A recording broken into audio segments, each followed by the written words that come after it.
এই দুনিয়া এখন তো আর সেই দুনিয়া নাই, মানুষ নামের মানুষ আছে দুনিয়া বোঝাই,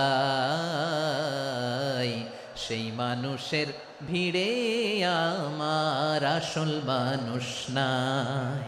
এই দুনিয়া এখন তো আর সেই দুনিয়া নাই, মানুষ নামের মানুষ আছে দুনিয়া বোঝাই, সেই মানুষের ভিড়ে আমার আসল মানুষ নাই। ঠিক কিনা? এই যে আমাদের বিশাল জনসংখ্যা, এই জনসংখ্যাকে কি করে জনসম্পদে রূপান্তরিত করা যায় এ ব্যাপারে কথা বল। আল্লাহ তাআলা ইরশাদ করছেন, ওয়ালাকাদ কাররামনা বানি আদম।